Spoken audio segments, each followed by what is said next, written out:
कविता जागो फिर एक बार। ये कविता जो है निराला की कविता है, ठीक है। इसका रचना काल 1921 माना जाता है। इसका जो रचना काल है वो 1921 है और ये परिमल में संकलित है। एक काव्य संग्रह का नाम परिमल है इसके, जो कि कब आया था वो काव्य संग्रह 1930 में। कविता आई थी 1921 में। इसके रचनाकार हैं हमारे निराला, सूर्यकांत त्रिपाठी निराला इसके रचनाकार हैं। 1921 इसका रचना काल है और ये परिमल में संकलित है जो 1930 में आई थी। और इसका विषय क्या है? जागो फिर एक बार कविता का जो विषय है वो ये है कि भारतवासियों को अपने आलस्य और दुख को त्याग कर फिर से जागृत करना चाहती है। इस कविता के जरिए जो कवि है लोगों को जगाने का प्रयास कर रहा है कि वो अपना आलस छोड़कर अपने ऊपर ध्यान दे, अपने भविष्य पर ध्यान दे और आगे बढ़ने की कोशिश करें, ठीक है। अब जो कविता है उसकी लाइनें हैं। जागो फिर एक बार, प्यार जगाते हुए हारे सब तारे तुम्हें, अरुण पंख तरुण किरण, खड़ी खोलती है द्वार, जागो फिर एक बार। मतलब कवि कहता है लोगों से तुम जाग जाओ, तुम्हें जगाने के लिए सारे तारे डूब चुके हैं। अरुण पंख तरुण किरण, अरुण पंख मतलब पक्षी पंख फैलाकर उड़ने को तैयार है और सूर्य की किरणें धरती पर आ चुकी हैं, तुम्हारे द्वार पर आ गई हैं। मतलब सुबह हो गई है, जीवन की नई सुबह हो गई है। तुम जाग जाओ, अपने जिसमें तुम सोए हुए अपने आलस में जो डूबे हो उस आलस से निकलकर बाहर आ जाओ। फिर एक बार जागो ताकि जो लोग तुम पे अत्याचार कर रहे हैं उनके अत्याचारों का तुम जवाब दे पाओ, ठीक है। आंखें अलियों सी किस मधु की गलियों में फंसी, बंद कर पांखें पी रही मधुमौन, अथवा सोई कमल कोरकों में बंद हो रहा गुंजार, जागो फिर एक बार। मतलब आंखें अलियों सी, अलियों मतलब भवरे, भवरों से इसका मतलब, अलियों का मतलब भवरा। जैसे भवरा जो है मुग्ध होकर कमल में जाकर उसका रस पीने लगता है और सब कुछ भूल जाता है, आलस में डूब जाता है, वहां से उड़ने का प्रयास भी नहीं करता। और कमल क्या करता है, धीरे धीरे अपनी पंखुड़ियों को बंद करता रहता है और लास्ट में वो भवरा उसके अंदर ही बंद हो जाता है और सुबह तक वो उसके अंदर मर जाता है। तो क्या तुम भी किन ख्यालों में डूबे हुए हो, तुम किस आलस में डूबे हुए हो। ये जो अंग्रेज है ये तुम्हारी कायरता का फायदा उठा रहे हैं। तुम जो नहीं बोल रहे हो, तुम्हें इनके काम अच्छे लग रहे हैं, मतलब अंग्रेजों ने कुछ अच्छे काम भी किए थे तो तुम्हें लग रहा है कि अंग्रेज हमारे लिए अच्छा कर रहे हैं, तो सब तुम्हारा वहम है, ये सब तुम्हारा भ्रम है। जैसे भवरा कलियों में डूबने के बाद सब कुछ भूल जाता है, वैसे तुम भी आलस में डूब चुके हो, तो तुम उसकी तरह मत फंसो। तुम एकदम से उठो और आगे इस कमल के फूल से बाहर निकलने की कोशिश करो। मतलब कहीं पर अगर हमें आराम मिलता है और हमें लगता है कि यही सबसे अच्छी जगह है तो हमें उसके मुंह में नहीं फंसे रहना चाहिए, उड़ना चाहिए। हो सकता है हम वहां फंस कर रह जाए और हम आगे बढ़ ही ना पाए कभी, तो ऐसा नहीं करना चाहिए। तो वो लोगों से यही कह रहा है कि तुम जागो, किसी भ्रम में मत रहो। वही कह रहा है आंखें अलियों सी किस मधु के गलियों में फंसी। जैसे भवरा जो होता है फूल के रसों के मोह में वहां फंस जाता है, चुपचाप उसको मधु, उसका जो रस है वो पीने लगता है और कमल की कौरकें जो होती है, कमल की पंखुड़ियां जो होती है धीरे धीरे बंद हो जाती है। बंद हो रहा गुंजार मतलब ये बंद हो रहा है, तुम्हें जकड़ने की कोशिश कर रहा है और तुम एक बार वहां जकड़ गए तो तुम वहां से निकल नहीं पाओगे। इसलिए जाग जाओ, इसीलिए आगे बढ़ने का प्रयास करो और भ्रम में मत फंसो। अस्ताचल चले रवि, शशि छवि भीमावरी में चित्रित हुई है देख, यामिनी गंधा जगी एक टक चकोर कोर दर्शन प्रिय, आशाओं भरी मौन भाषा बहुभावमयी, घेर रहा चंद्र को चाव से, शिशिर भाव व्याकुल कुल, खुले फूल झुके हुए, आया कलियों में मधुर मद उर ओवन यौवन उभार, जागो फिर एक बार। अब इसमें प्रकृति का वर्णन किया है कि प्रकृति में भी, पूरी प्रकृति में भी नयापन आ गया है, बसंत ऋतु आ चुकी है, हर जगह कलियां खिलने लगी हैं। तो तुम भी अपने जीवन में कुछ नया लेकर आओ, तुम उस पूरे पुरानी रीति रिवाजों में, उन पुराने कोसलों में मत फंसे रहो, ठीक है। तुम अपने आप को बदलो, अपने आप को परिवर्तित करो, ठीक है। तुम अपने आप को रीति रिवाजों की झंझट से बाहर निकालो और लोगों के अंडर रहकर काम करने के बजाय खुद आगे बढ़ने का प्रयास करो। वही कह रहा है ना, अस्ताचल चले रवि, रवि मतलब सूरज की जो दिशा है वो बदल गई है। शशि छवि विभावरी में चित्रित हुई है देख, यामिनी गंधा जगी, मतलब यामिनी गंधा एक पुष्प है, ठीक है। फूलों की खुशबू चारों ओर फैल गई है। एक टक चकोर कोर दर्शन प्रिय, आशाओं भरी मौन भाषा बहुभावमयी। जैसे चकोर जो है वो एक टक सिर्फ चांद को ही देखता रहता है, चकोर जो है एक टक सिर्फ चांद को ही देखता रहता है, वैसे ही तुम कुछ नया सोचो, ठीक है। नया मतलब चारों तरफ प्रेम ही प्रेम है। घेर रहा चंद्र को चाव से, शिशिर भार व्याकुल कुल, खुले फूल झुके हुए, आया कलियों में मधुर, मतलब कलियों में फूल कलियां जो है, पौधे जो है फूलों से लदे हुए हैं, एकदम चारों तरफ वातावरण अच्छा हो गया है। तो इस वातावरण में जो नयापन आया, तुम भी अपने जीवन में कुछ नयापन लेके आओ, तुम भी कुछ नया करने की कोशिश करो, तुम जागो। तो कवि जगाने का प्रयास कर रहा है। पीयू रव पपीहे प्रिय बोल रहे, सेज पर विरह विदग्धता वधु, याद कर बीती बातें, रात मन मिलन की, मूंद रही पलके चारू, नयन जन ढल गए, लघुतर कर व्यथा भार, जागो फिर एक बार।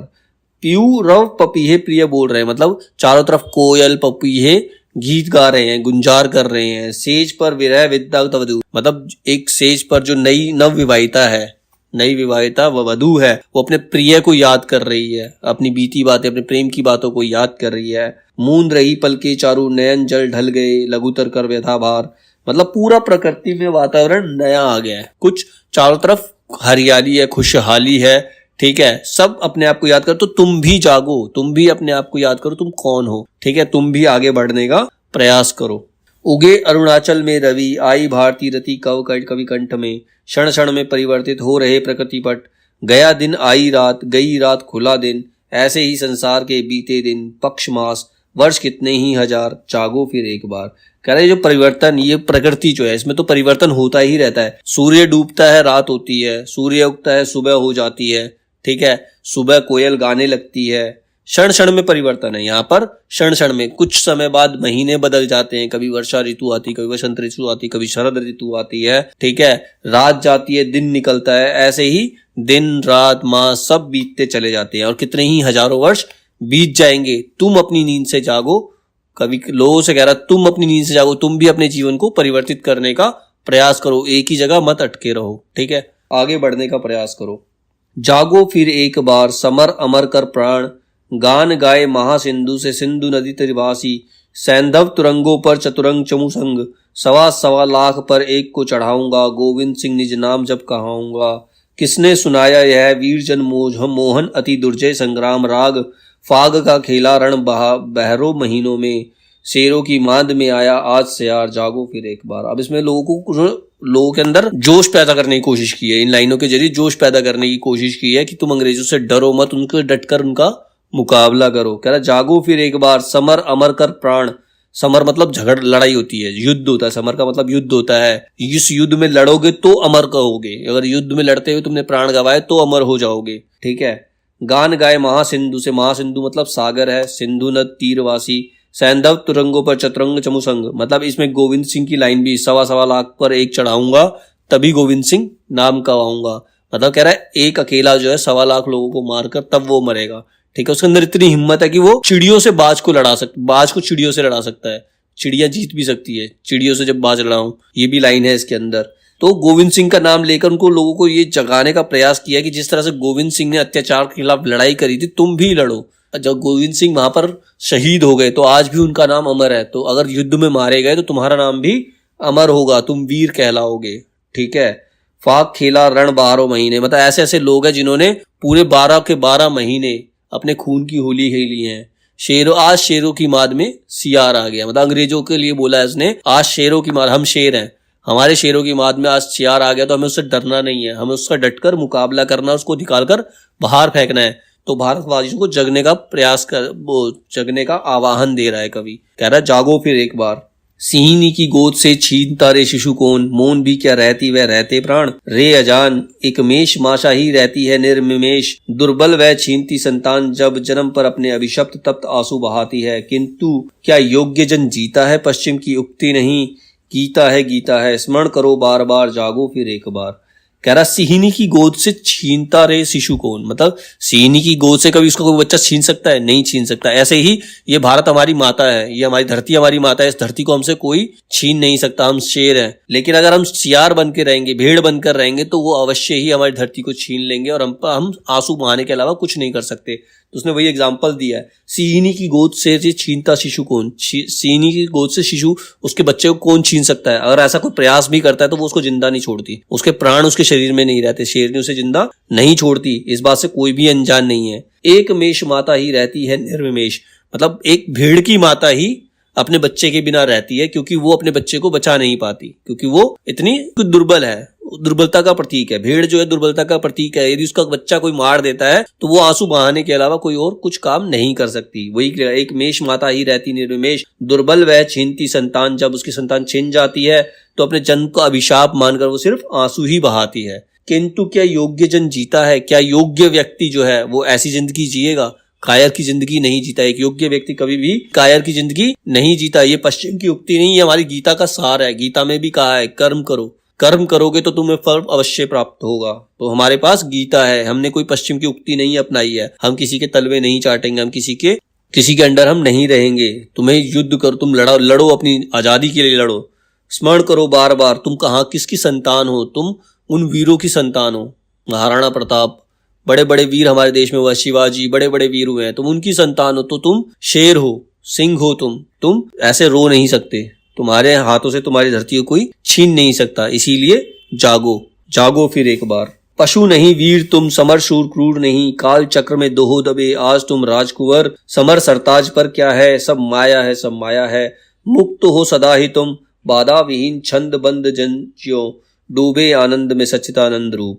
कह रहा तुम पशु नहीं हो, तुम वीर हो। पशु नहीं वीर हो तुम समर शूर, मतलब युद्ध में लड़ने वाले वीर हो, शूरवीर हो तुम, क्रूर नहीं। तुम किसी पे अत्याचार नहीं करोगे, तुम अपने लिए लड़ रहे हो। तो अपने लिए लड़ना किसी पे अत्याचार करना नहीं होता। सेल्फ रिस्पेक्ट में अगर तुम किसी को मारते हो तो वो उसके ऊपर अत्याचार नहीं कहलाएगा। अपनी अदर सेल्फ डिफेंस में, अपने सेल्फ डिफेंस में अगर तुम किसी को मारते हो तो वो अत्याचार नहीं कहलाएगा, वो जुर्म नहीं है। काल चक्र में हो दबे आज तुम राजकुंवर, तुम हो राजकुंवर, तुम कोई भिखारी नहीं हो, तुम कोई गरीब इंसान नहीं हो, तुम एक राजकुंवर हो। ये हमारे देश है, यहाँ बड़े बड़े वीर हुए हैं, उनकी संतानें हो तुम राजकुंवर हो। बस आज तुम काल के चक्र में फंस चुके हो। एक काल का चक्र है कि अंग्रेज हम पर शासन कर रहे हैं, सिर्फ ये काल का एक चक्र है, इसको हम बदल सकते हैं। समर सरताज पर क्या है, मतलब युद्ध जो है, उस युद्ध में जो जीतेगा उसी के सर पर ताज होगा। युद्ध में जो जीतेगा उसी के सर पर ताज होगा। ये सब माया है। युद्ध मतलब मोह, मतलब जो भी अंग्रेज हमें दिखा रहे हैं ये सब माया है। हमें उनके चक्कर में नहीं आना है, हमें उनकी बातों में नहीं आना है। मुक्त हो सदा ही तुम, तुम्हें सिर्फ आजाद रहना है, उनके लालच में नहीं फंसना है। उनके लालच में फंसकर तुम हमेशा उनके गुलाम बनकर रह जाओगे। ये सब माया है, वो तुम्हें सिर्फ माया दिखा रहे हैं। और तुम मुक्त हो, तुम्हारा जो जीवन है वो मुक्त रहने के लिए हुआ है। तुम किसी भी बाधा में नहीं फंस सकते। बाधा विहीन बंद छंद जो, जैसे छंद जो होता है, उसमें कोई बाधा नहीं होती, मुक्त होता है। छंद जो होता है वो कविता में जो लाइनें होती है वो जो मुक्त होती हैं, वो छंद उस पे किसी की बाधा नहीं होती। उसी तरह से हमारा जीवन है, हम भारतीय, हम पर किसी की रोक टोक नहीं होगी। डूबे आनंद में सच्चिदानंद रूप, हम आनंद में डूबे उस भगवान का ही रूप है। हम मुक्त रहेंगे तो हम खुश रहेंगे, और हमारे अंदर ही भगवान का रूप, सच्चिदानंद मतलब प्रभु, भगवान, ईश्वर, हम उसकी संतान है और हम उसी में आनंदित रह सकते हैं। महामंत्र ऋषियों का अणु परमाणुओं में फेंका हुआ, तुम हो महान, तुम सदा हो महान। हे नश्वरिय दीन भाव, कायरता काम परता, ब्रह्म हो तुम, पदरज भर भी नहीं पूरा यह विश्व भार, जागो फिर एक बार। कह रहा महामंत्र ऋषियों का, यहाँ ये उन ऋषियों की धरती है जहां पर उन्होंने मंत्र के मंत्रोच्चार से इस धरती का उद्धार किया है। एक पौराणिक कथा है जिसमें एक ऋषि थे दधीची, कोई एक राक्षस था, उसको मारने के लिए उस ऋषि की हड्डियों से बने वज्र की आवश्यकता थी। तो उस ऋषि ने अपने पूरी हड्डियों का दान दे दिया था, जिससे वज्र बना। उस वज्र से इंद्र ने उस राक्षस का वध किया। मतलब ऐसे ऋषियों की धरती है ये, ऐसे महापुरुषों की धरती है जिन्होंने अपना पूरा शरीर दान कर दिया पाप को नष्ट करने के लिए। अणुओं परमाणुओं में फेंका, उनके मंत्र जो थे वो किसी अणु परमाणु से कम नहीं थे। ठीक है, तुम हो महान, तुम उन महान ऋषियों की संतान हो, तो तुम भी महान हो, तुम हमेशा महान रहोगे। है नश्वर यह दीन भाव, ये दीन भाव जो नश्वर है, इसका नाश कभी नहीं हो सकता। कायरता काम पड़ता, कायरता और काम पड़ता से हमें नहीं जीना है। कायरता मतलब हमें कायर भी नहीं बनना है, काम पड़ता का मतलब है काम पड़ने पर किसी को याद करने वाला, तो हमें वो भी नहीं बनना है। तुम ब्रह्म हो, तुम ईश्वर हो, तुम खुद ईश्वर हो। पद रज भर भी नहीं पूरा यह विश्व भार, तुम्हारे लिए ये पूरा विश्व जो है उसका भार अपनी चरणों के धूल के बराबर भी नहीं है। ये पूरे विश्व का भार तुम्हारे लिए चरणों की धूल के बराबर भी नहीं है। तुम खुद भगवान हो। ये ऐसे भगवानों की धरती है जहां पर प्रभु ने 3 पद में, 3 पैरों में पूरी आकाश पाताल और नभ को नाप दिया था। ठीक है, तो ये पूरा विश्व जो है तुम्हारे पद चरणों की धूल के बराबर भी नहीं है। तो इसीलिए तुम जाग जाओ, अपने अंदर के ईश्वर को पहचानो और तुम किसी के गुलाम मत रहो। जागो और उनके खिलाफ लड़ो।